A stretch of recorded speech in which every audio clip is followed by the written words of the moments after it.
No one's ever apologized. 10 years, that was really nice, thank you. Now the second step, you'll note that Carmen licks the blade. We do this for two reasons, the obvious and the not so obvious. The obvious, lubrication, of course. The not so obvious, to establish dominance. Once dominance has been established, Carmen will then put the tip in their mouth. Nobody laugh, that's my wife! They will then lift the blade 180 degrees where the weight will cause it to drop. It will navigate 3 separate gag reflexes. Your epiglottis and 2 sphincters in your chest. Yes, I did say sphincters, yes, you can laugh. Thank you. When the tip is resting in their gullet, the hilt will be at their teeth. They will then fold themselves in half to the waist, at which point you're going to pull the sword out of my wife.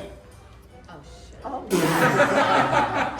You can say no. Consent is important, but do you want to do it? No. Okay. In that case, I'm going to pull the sword out of my which just feels more appropriate. Now, folks, before we do this, I do want to make it very clear what you are about to witness is incredibly dangerous. The Guinness Book of World Records will not accept new sword-swallowing applications because too many people died while performing this. That's definitely true, don't look it up. And with that, Coney Island, are you ready? Yeah. Carmen established dominance, and let's begin. Over the lips and through the gums, look out stomach, here it comes. Folks, make some noise for beautiful Carmen. Get some! Thank you, honey. Now, folks, we call this part checking the dipstick. Relax, we're married. God said it's okay. Hey, honey, can you get this nasty thing away from me? My wife has a terrible habit of handing me a sticky sword. Now, folks, we have done this show literally all over the globe, but one day in the city of Portland, there was a woman in the front row that did not believe what she was seeing. She claimed that the sword folded up, that Carmen had a fake throat. So we went home and we busted out these. Want to do this one? Oh, I'm scared of this one. Folks, what we have here are 3 separate swords. In a moment, Carmen is going to stack those swords together and swallow them all at the same time. Those hilts are so tiny we can't hide anything in them. We've also never done this on stage. In the event this goes wrong, the swords split open like scissors, killing my wife almost instantly. None of you know me. Cool? Cool. Don't tag me in that one. Shit. Just avoid it. So, honey, are you ready? No. Hold this. Tell the audience a joke. That's me. Because it's showbiz, baby. The swords must be stacked in a certain direction. If they are not, they will split open and again, killing my wife. In the event that happens, what? Don't tag you. Don't tag me. It's not run for help. It's not call the police. It's let's get out of here, we paid our money. I think that's okay, honey. Good luck. Yeah. I want to watch this too. I'm amongst you now. Oh. Folks, Carmen establishes dominance, making the already rigid steel even harder. Thank you, Dennis.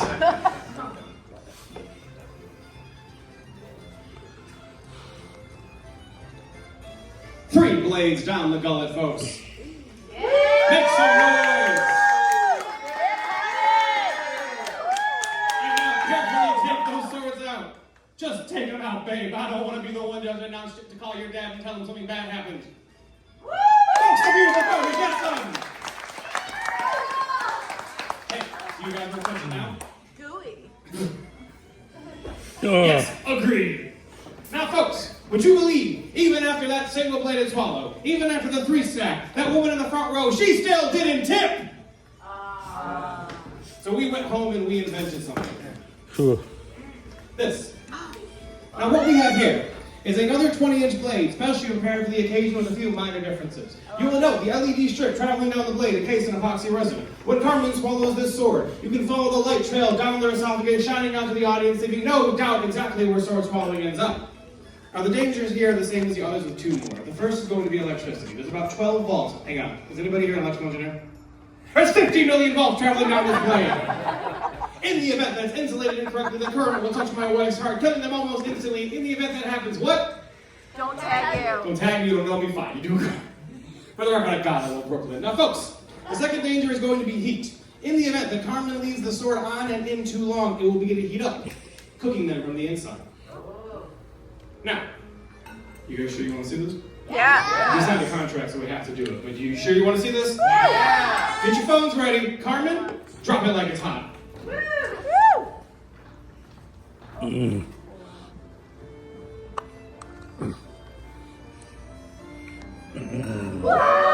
Folks, Carmen, get some!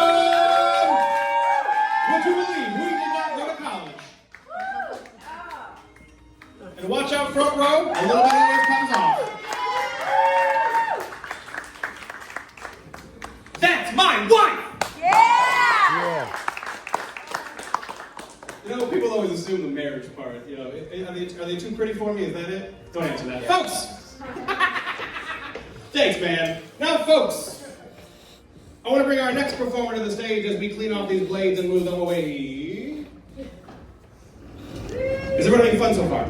Yeah! Everyone enjoying the show so far? Yeah! We've been disgusted. We've been amazed. And our final performer is an inspiration to me and will be to you all. This performer was seen on an episode of the TV show Cake Boss, which I actually thought was wrong. Turns out it was, and it was filmed here.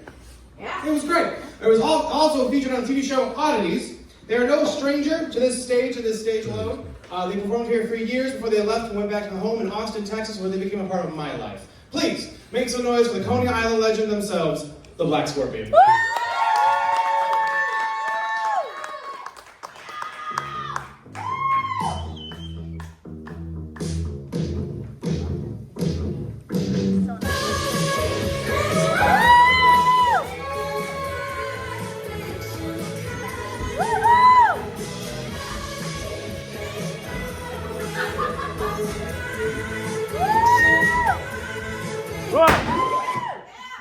Ready? Oh, I gotta be more.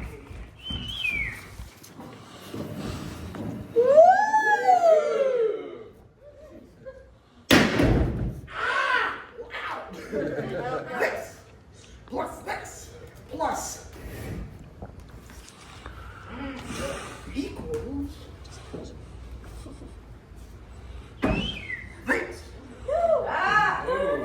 Yeah! No. Wacko. Okay, I like you. You know why? Because you're gonna let me do this. And you're my kind of people. What kind of people are those? Crazy people. Here we go. Traditional American sideshow act right here. Oh, my heart. It hurts so bad. The things we have to do for money in America these days. No, I did already. Every single. Here we go. Round number 2. Oh, that hurts. It hurts so bad. It hurts so bad. I can feel it in the tips of my toenails. That is a lot of pain. Here we go. One more time for good luck. Why not?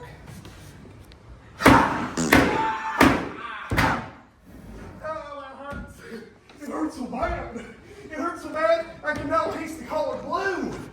And it tastes like pure pain.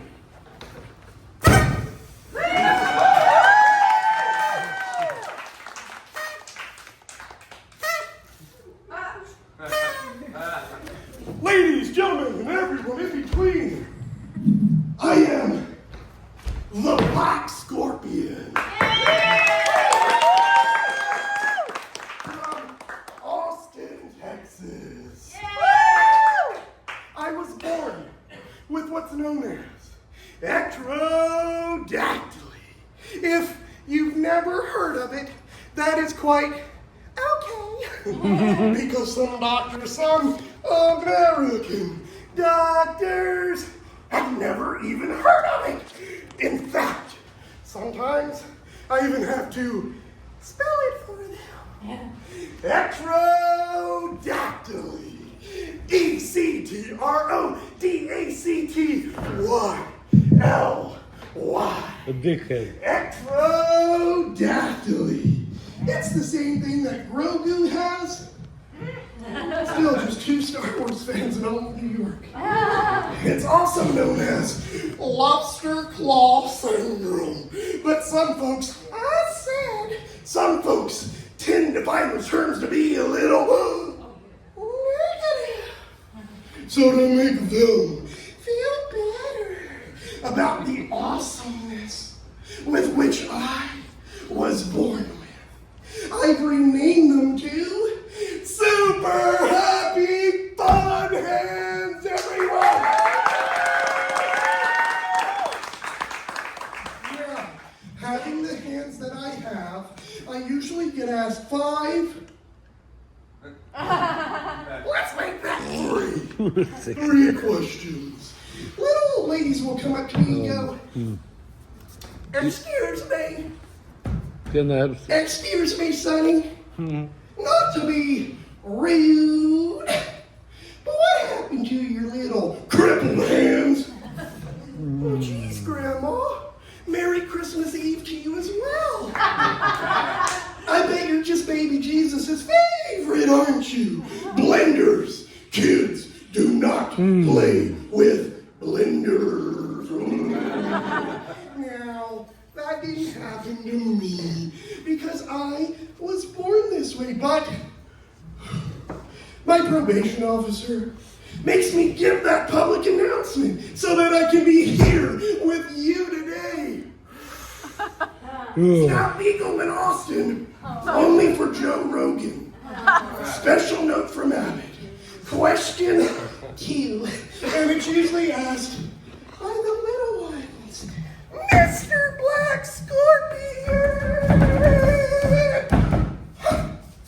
Not to be rude, but which Ninja Turtle is your favorite Ninja Turtle? Ninja Turtle, I get it, smart kid. My favorite, Michelangelo.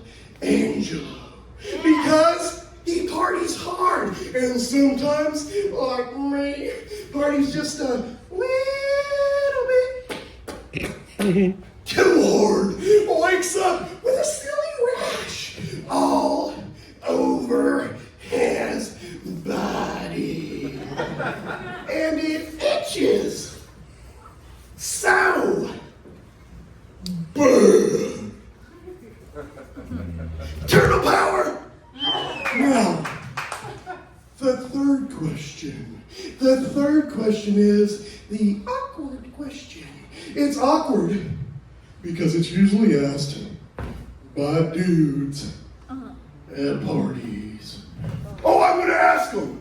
You look me in the eyes. I am not afraid of a 3-fingered squirrel bait. Watch this. Hey, buddy.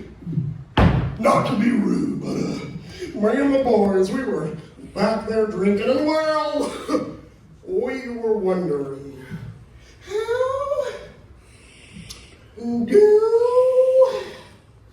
you, okay, for the rest of you, when you're alone at night, just you, the internet, possibly a candle, if you're romantic, how do you take care of Bill's mouth?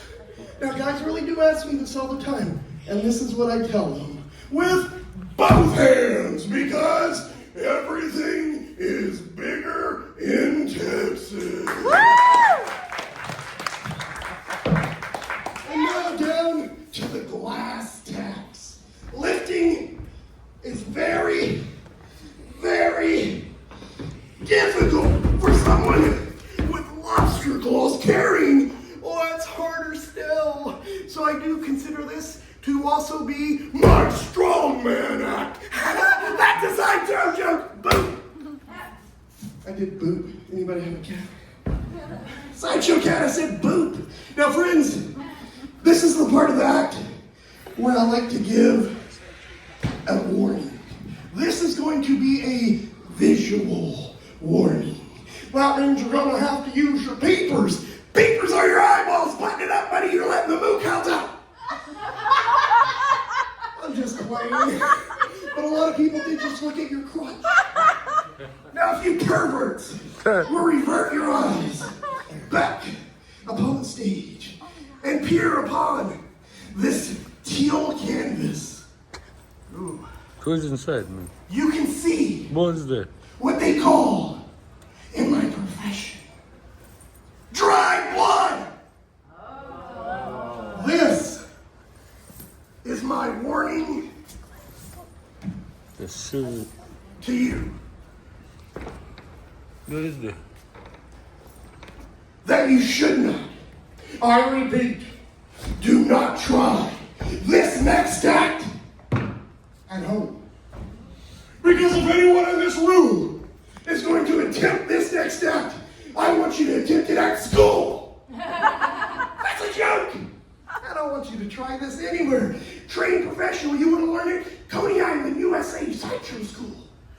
enroll today. Now, friends, I have to be honest with you. Not only does ectrodactyly affect my hands, but it also affects my feet.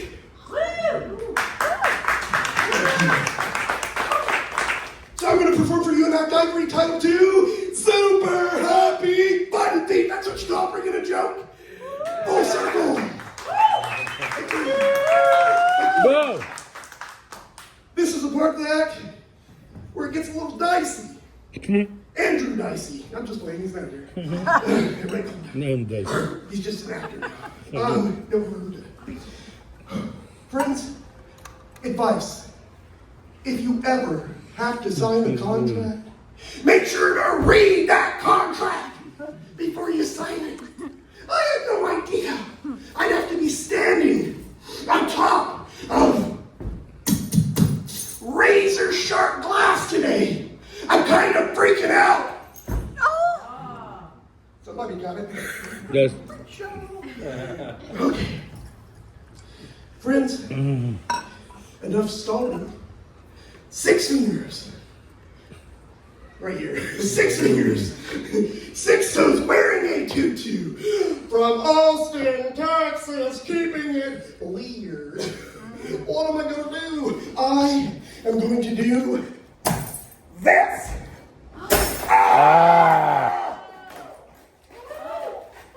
The boy. Oh, this glass. Woo, this Do you walk glass on is fire very- too? You walk on fire? Oh, what's the word I'm looking for? Cold. Someone hit it right on the head. Yes, this glass is cold. Wow! Wow! This side is just as cold. Do not look right here. I am very embarrassed. Now, friends, remember that contract I was talking about a little earlier? Well, it also stipulates that I have to, I can't remember this word either. Jump! Are you serious? You want me to jump on top of this razor sharp glass? I'm only doing it because I like you. Your legacy. Here we go. On the count of 3. Yeah, that's what I'm talking about. 1, 2. 2, 3. It's still cold. We're going to go again. Trying to warm it up, but it's not working. One more time. Good luck. Okay. Now, friends, this is the part of the act I like to call my soul hole. So when I show you that I'm an artist, I'll let you peer inside. Here. For you see, when I was just a little scorpion, I had a big dream. And that dream was that I wanted to be an actor. But sadly, Hollywood, not really knocking on the doors of folks with 6 fingers and 6 toes. You could say those born different aren't really represented in Hollywood. I did come close. There's a show called American Horror Story. They did a season called Freak Show. Before they even shot a scene for that season, I got an email in my Gmail from an actor named Evan Peters. He wrote me a letter which read, Mr. Black Scorpion, for the next season of American Horror Story, I'm going to be playing a character with ectrodactyly. Would you mind helping me with my research? And I was like, you know what? I know who Evan Peters is. He's Quicksilver in all those X-Men movies. He runs really super fast and everything around him goes really slow. And then the movie theater starts to smell like pine cones. So I was like, you know what? I will help Quicksilver out. X-Men are positive role models for those that are born different. But then guess what?